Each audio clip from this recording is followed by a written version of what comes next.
بسم اللہ.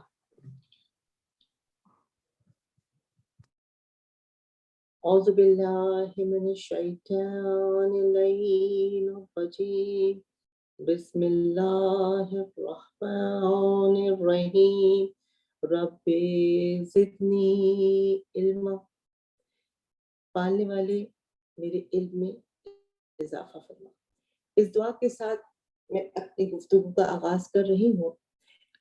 اس سے قبل کی ویڈیو میں نے یہ بتایا تھا کہ روزہ ہم پر کس طرح سے فرض کیا گیا. آج میں روزے کی فضیلت کے بارے میں آپ سے گفتگو کروں گی کہ روزے کی فضیلت کیا کیا ہے. روزہ ہم لوگ کس لیے رکھتے ہیں؟ روزہ جسمانی اور روحانی شفا کا نام ہے. روزہ بندے کو جہنم کے درمیان سے بچا لے جانے کا نام ہے. روزہ اللہ اور بندے کے درمیان ایک راز ہے. روزہ قلب انسانی کو اللہ کی عبادت کی طرف راغب کرتا ہے. روزہ وہ نور ہے جو دلوں کو نور الہی کے انوار سے روشن اور منور کرتا ہے. روزہ دلوں میں خوف الہی کو پیدا کرتا ہے. روزہ خواہشات نفس کو کنٹرول کرتا ہے. روزہ انسان کو متقی اور پرہیزگار بنا دیتا ہے. کیا بنا دیتا؟ میں نے لاسٹ میں کیا کہا آپ سے؟ تو روزہ انسان کو متقی اور پرہیزگار بنا دیتا ہے. پروردگار عالم سورہ بقرہ کی آیت نمبر 183 میں کیا فرماتا ہے؟ بسم اللہ الرحمن الرحیم یا ایھا الذین آمنوا کتب علیکم الصیام کما کتب علی الذین من قبلکم لعلکم تتقون.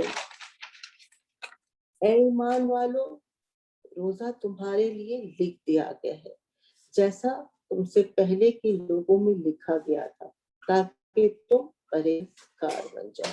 دیکھیے سامعین، یہ آیت واضح طور پہ یہ بتا رہی ہے کہ روزے کا مقصد کیا ہے اور روزہ مسلمانوں پر کیوں فرض کیا گیا ہے.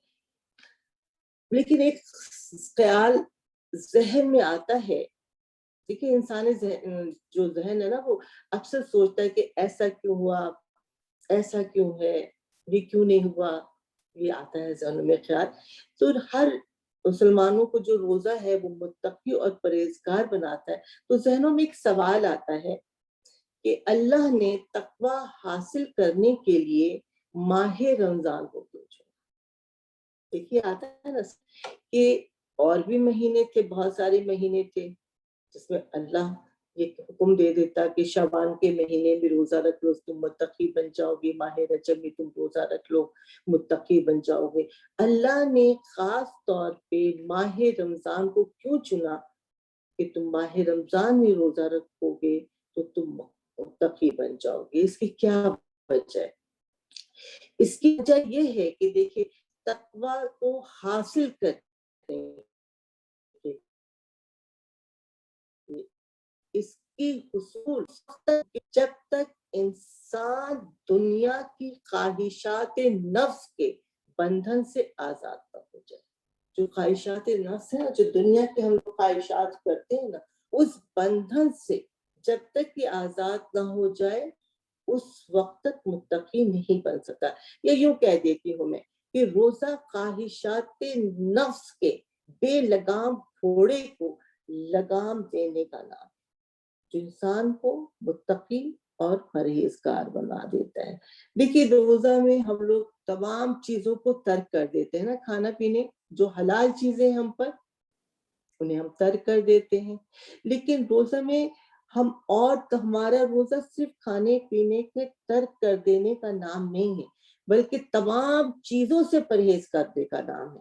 ہمارا روزہ کان کا بھی روزہ ہے، ہمارا زبان کا بھی، ہماری آنکھ کا بھی روزہ ہے. یعنی روزہ ہر ایک عضو بدن کا روزہ ہونا چاہیے، تبھی ایک مکمل روزہ ہوتا ہے. ایسا نہیں ہے کہ کہ ہم روزہ رکھ کر ہماری آنکھیں گناہ کریں اور ہمارا روزہ رہ جائے گا؟ نہیں. ہماری زبان برے کلمات کو بولے اور ہمارا روزہ رہ جائے گا؟ ہمارے کان، ہم روزہ رکھے ہوئے ہیں اور ہم گانا سن رہے ہیں اور ہم سمجھ رہے ہیں کہ ہمارا روزہ ہو گیا. اسی طرح لوگ کہتے ہیں نا کہ ہم ٹائم کو کل کرتے ہیں، بیٹھے رہتے ہیں، پکچر دیکھ رہے ہیں، گانا سن رہے ہیں اور ہم سمجھتے ہیں کہ ہمارا روزہ ہو جائے گا. نہیں، روزہ پورے اس بدن کا روزہ ہونا چاہیے. ہماری آنکھ کا بھی روزہ ہونا چاہیے، ہماری کان کا بھی روزہ ہونا چاہیے، ہماری زبان کا بھی روزہ ہونا چاہیے. ایک بہت وہ واقعہ جو اکثر فرشتے سنتی رہتی ہیں، بلکہ مفاتی جنابی میں یہ واقعہ موجود ہے کہ ایک عورت، رمضان کا زمانہ تھا، ایک عورت نے روزہ رکھا اور وہ گالیاں دے رہی تھی. تو رسول خدا نے کیا کہا تھا کہ جاؤ اس کے لیے کھانا لے کے چلے جاؤ. اس سے حیران ہو کہ کہا میرا تو روزہ ہے. تو کھانا لے کے گیا، اس کے بعد رسول خدا نے فرمایا ایسا کیسا روزہ ہے تمہارا کہ تم نے روزہ بھی رکھا ہے اور اپنی زبان سے گالی بھی دے رہی ہو. یہ آپ کا سنا ہوا واقعہ صرف ایک آپ کے ذہنوں کو اس طرف لے جانے کے لیے میں آپ کو بتا رہی ہوں کہ روزہ جو ہے ہمیں خواہشات نفس کو کنٹرول کرنے کا نام ہے، تاکہ ہم خود کو متقی اور پرہیزگار بنا لیں. دیکھیے صرف ماہ رمضان میں یہ جو روزے میں ہم تمام حلال چیزوں سے پرہیز کرتے ہیں، نہیں کھاتے پیتے، اس کا کیا مقصد ہے؟ دیکھیے یہ تو ذہن میں آ رہا ہے کہ ہمیں متقی بننا ہے، پرہیزگار بننا ہے، لیکن اس کا کیا مقصد ہے جو ہم اللہ نے ہم سے یہ حکم دیا کہ تم پر روزہ فرض ہے اور روزے کے درمیان ہمیں حلال چیزیں نہیں کھانی چاہیے؟ اس کی وجہ کیا ہے؟ تاکہ ہم آئندہ 11 مہینے تک حرام چیزوں سے، جسے اللہ نے حرام قرار دیا ہے، پوری ساری زندگی کے لیے حرام قرار دیا، اس سے ہم خود کو روک سکیں. بلکہ یوں کہہ دو کہ یہ مشق کرائی جاتی ہے، اللہ اسے مشق کراتا ہے. یہ 1 مہینے میں ہمیں حلال چیزوں سے روک کر حرام چیزوں سے ہمیں بچاتا ہے، تاکہ ہم متقی اور پرہیزگار بن سکتے ہیں. دیکھیے تفسیر نمونہ میں روزہ کی حکمت کیا ہے، اس کے بارے میں تفسیر نمونہ میں آپ تفصیل سے پڑھ سکتی ہیں. یہ آیت سورہ بقرہ کی آیت نمبر 183, 184 and 185 میں بہت بڑی تفسیر ہے، اچھی خاصی تفسیر ہے. اگر آپ خود سے دیکھیں گی تو آپ زیادہ بلکہ بہتر طریقے سے آپ اس کو سمجھ سکیں گی. کیونکہ اگر میں اتنے مختصر سے وقت میں اگر میں اس پوری تفسیر کو بیان کرنا چاہوں تو اچھا خاصا وقت نکل جائے گا. تو میں بالکل مختصر طور پہ اس تفسیر کو بیان کرنا چاہوں گی تاکہ آپ اس روزے کی حکمت کو سمجھ سکیں کہ اللہ نے روزے کو کس لیے ہم پر فرض کیا ہے. تو دیکھیے مولائے کائنات سے، حضرت علیہ السلام سے کسی نے یہ دریافت کیا کہ ہم ایسا کون سا کام کریں جس سے ہم سے شیطان دور ہو جائے. دیکھیے ہم لوگوں نے سنا ہوا ہے کہ سنا ہوا کیا ہے، یہ سب جگہ ہے، آپ کو بھی معلوم ہے کہ روزے میں شیطان کو جکڑ دیا جاتا ہے. آپ یہ دیکھیے رمضان میں شیطان کو جکڑ دیا جاتا ہے، پھر بھی ہم لوگ شیطانی عمل کو انجام دیتے ہیں نا. ایسا نہیں کہ ہم کچھ بھی کام ایسا کر رہے ہو جو بالکل ہی پرفیکٹ کام ہو ہمارا. تو مولائے کائنات حضرت علیہ السلام کیا فرما رہے ہیں کہ شیطان کو ہم سے دور کیا جاتا ہے. کون سا کام کریں جس سے شیطان ہم سے دور ہو جائے؟ تو آپ نے فرمایا روزہ. دیکھیے کیا فرمایا، روزہ رکھ کے کیا کرتا ہے؟ اگر ہم نے روزہ رکھ لیا تو شیطان کو کیا فرق پڑے گا؟ دیکھیے وہ تو زنجیروں سے جکڑا ہوا ہے ماہ رمضان کے مہینے میں. آپ نے فرمایا کہ جو روزہ رکھتا ہے شیطان کا منہ کالا ہو جاتا ہے. یعنی ایک تو وہ زنجیروں میں بھی جکڑا ہوا ہے، دوسرے اس کا منہ بھی کالا ہو جاتا ہے. تو روزہ ایک ایسی چیز ہے جو جکڑے ہوئے شیطان کے منہ کو کالا کر دیتی ہے. اور اس مہینے میں جو روزہ رکھتے ہیں، اس ماہ رمضان کے روزے میں اتنی بڑی رحمتوں اور برکتیں ہیں جو لوگ روزہ رکھتے ہیں اس مہینے میں، تو ایک دروازہ ہے جنت میں جس کا نام ہے ریان. کیا نام ہے؟ ریان. جو لوگ روزہ رکھتے ہیں وہ لوگ اسی دروازے سے داخل ہوتے ہیں. اور ریان کے معنی کیا ہے؟ سیراب کرنا، یعنی پیاس کو بجھانا. اور یہ کس لیے اللہ نے اتنی بڑی نظر عنایت روزے داروں پر کی ہے کہ روزے کے درمیان ہم لوگوں کو پیاس کی شدت زیادہ لگتی ہے. اللہ نے یہ خاص عنایت ماہ رمضان میں جو لوگ روزہ رکھتے ہیں، جو پیاس کی شدت سختیوں کو برداشت کرتے ہیں، ان کے لیے یہ اجر و ثواب عطا کیا کہ یہ ایک دروازہ جس کا نام ریان ہے وہ عطا کیا ہے. اور تمام روزے دار اسی دروازے سے جنت میں داخل ہوں گے. اب آئیے دیکھیے، ابھی شیطان کے ہی میں آپ سے ذکر کر رہی تھی کہ شیطان کے بارے میں بات نکل آئی، تو میں نے سوچا چند ایک باتیں اور بھی آپ سے کر لوں کہ جو لوگ راہ خدا میں خرچ کرتے ہیں تو شیطان کی کمر ٹوٹ جاتی ہے. جب میں یہ پڑھ رہی تھی تو عجیب سا لگ رہا تھا. یہ تفسیر نوحی کے اندر موجود ہے، آپ دیکھ سکتی ہیں کہ جو لوگ راہ خدا میں خرچ کرتے ہیں شیطان کی کمر ٹوٹ جاتی ہے. لیکن اگر آپ غور کریں تو ہم اپنی ذات پہ تو خرچ کرتے ہیں، لیکن ہم اس طرح نہیں خرچ کرتے، خدا کی راہ پہ ہم نہیں خرچ کرتے. لیکن یہ وہ مہینہ ہے جو ہمیں غریبوں کا خاص خیال رکھنا ہے. یہ بات ذہن میں رکھیے گا کہ ہمیں اس مہینے میں جتنا عمل ہو غریبوں کے لیے کرنا ہے، کیونکہ ہمیں جتنا ہم غریبوں کے لیے کریں گے، کیونکہ ویسے میں نے بھی ذکر شیطان کا آپ کے سامنے کیا تھا کہ شیطان کی کمر ٹوٹ جائے گی. تو یہ وہ مہینہ ہے جسے ہمیں شیطان کو بالکل ہی سے بھگا دینا چاہیے. اور بالکل سے بھگا دینے کے لیے کیا ہے؟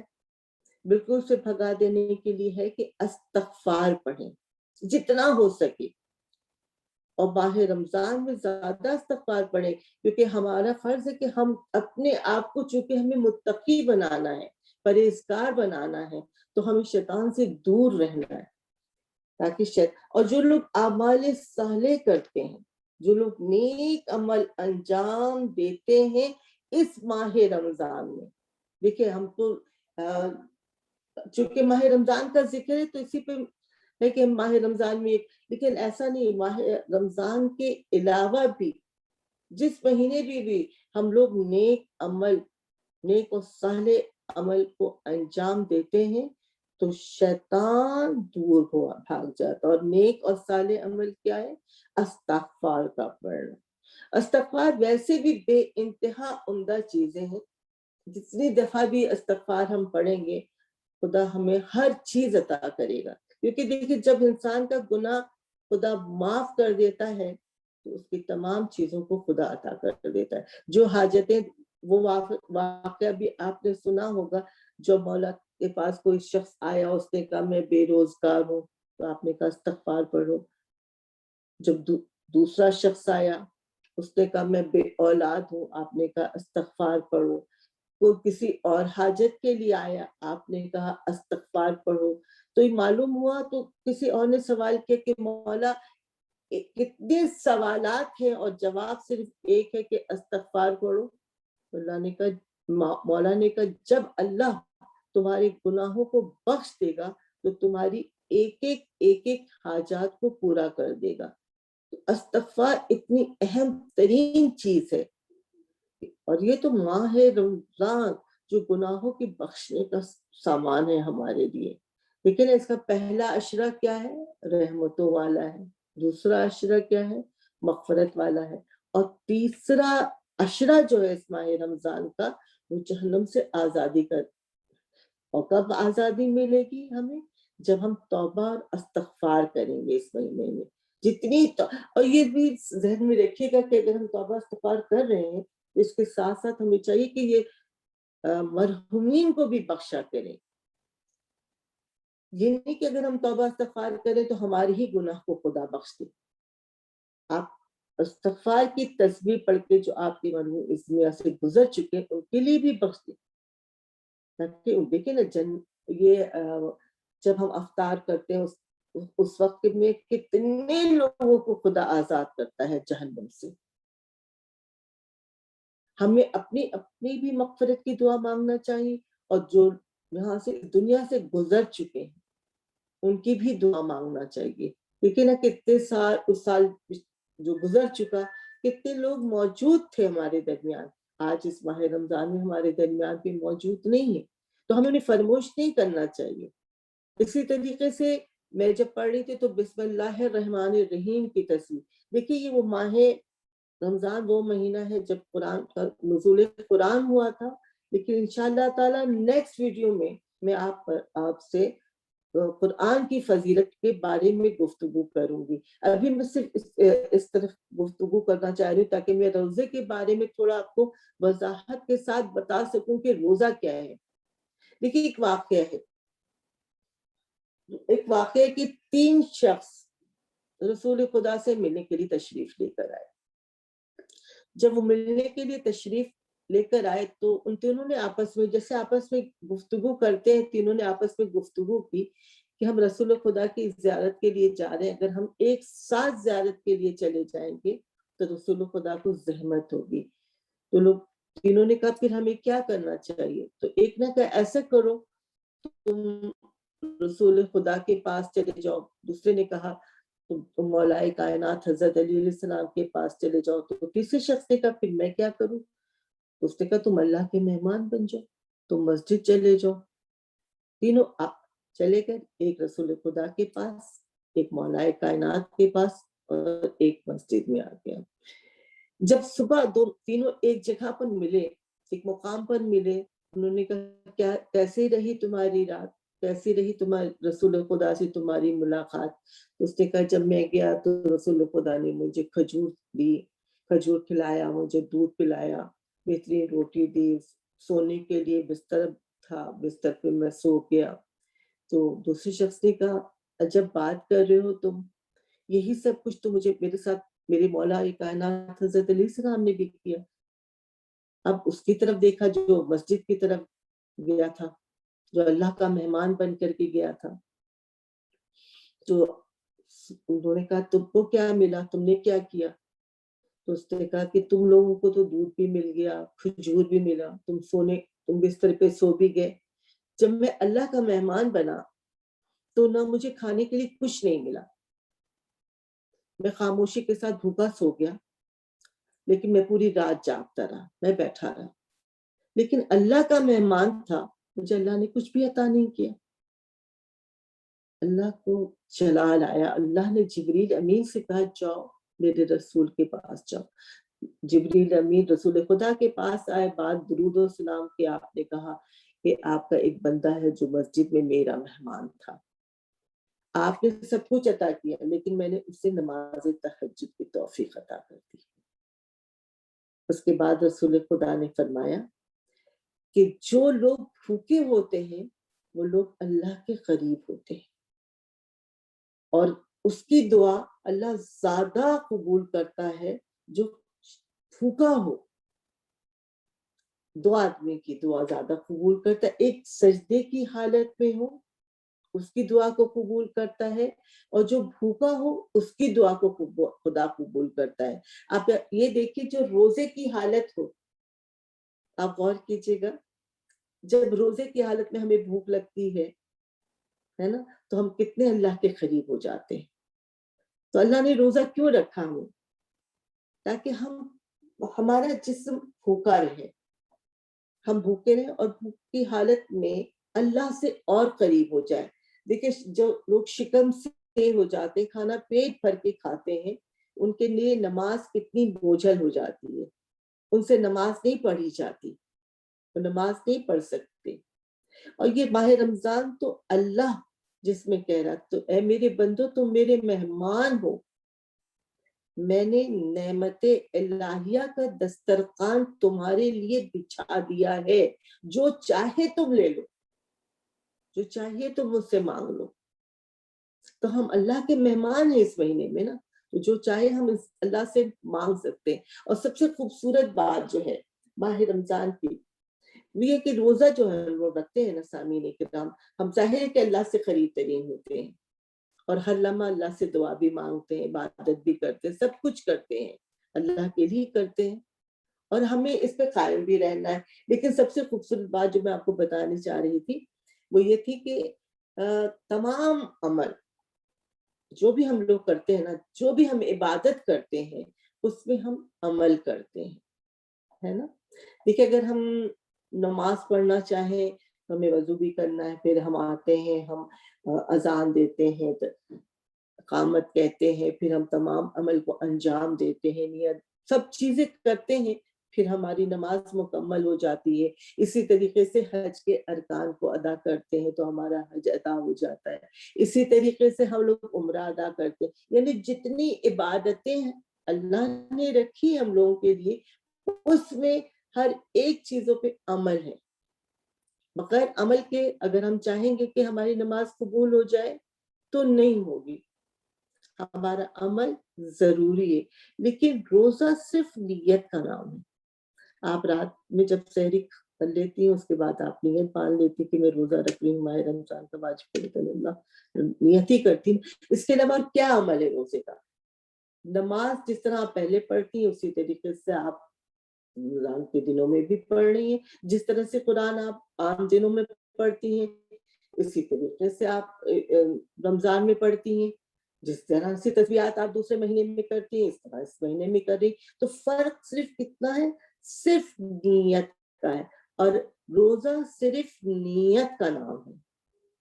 اگر آپ کہیں جائیں اور ظاہر آپ کے چہرے سے نہ ہو کہ آپ نے روزہ رکھا ہوا ہے نہیں رکھا ہو تو کسی کو پتہ ہی نہیں چلے گا.